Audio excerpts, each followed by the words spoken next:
Hello, আমি ঈশা। আমার চ্যানেলে আপনাদের সবাইকে স্বাগত।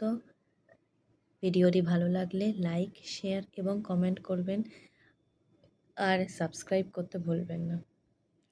আজকে আমি যখন কাজল পরলাম, তো আমি কাজল পরার ক্ষেত্রে একটা টেকনিক ইউজ করি। ভাবলাম আপনাদের সাথে একটা ছোট্ট ভিডিও শেয়ার করে নিই। যদি টেকনিকটা আপনাদের কোনো কাজে লাগে তাহলে দেখবেন এবং ভিডিওটিকে লাইক করবেন। আমরা যখন কাজল পরি তখন অনেক সময় কি হয়, কাজলটা নিচের পোর্শনে স্মাজ হয়ে যায়।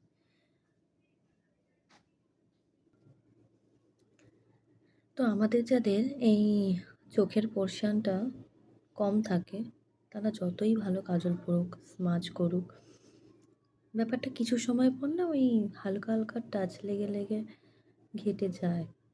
তো আমি যে টেকনিকটা অনেক সময় অ্যাপ্লাই করে থাকি সেটা হচ্ছে, আমি এরকম একটা পেন্সিল ব্রাশ নিই আর এরকম একটা আইশ্যাডো প্যালেট থেকে ব্ল্যাক যে আইশ্যাডোটা, সেই আইশ্যাডোটা ইউজ করার চেষ্টা করি খুব সামান্য পরিমাণ। এই যে এই যে ব্ল্যাক আইশ্যাডোটা, এটা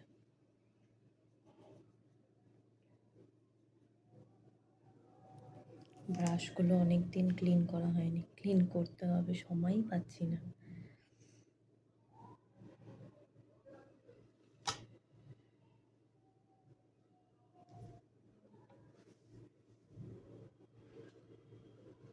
এবার যেই পোর্শনটাতে কাজল পরেছি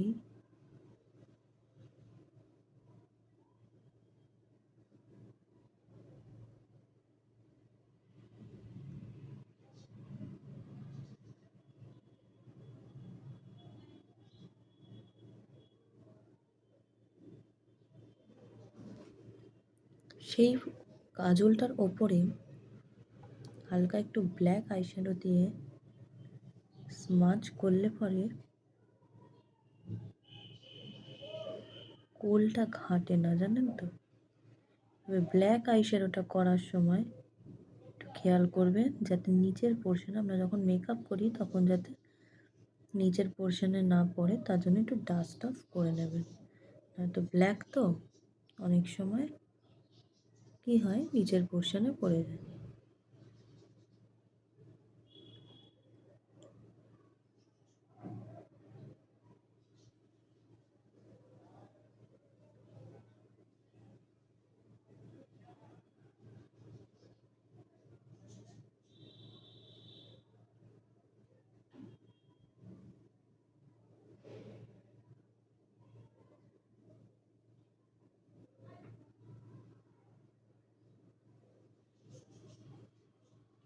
এবার কাজলটাকে হালকা আমি একটু দুটোরই সামনের দিকে টেনে দিলাম, ব্যাস, ডান।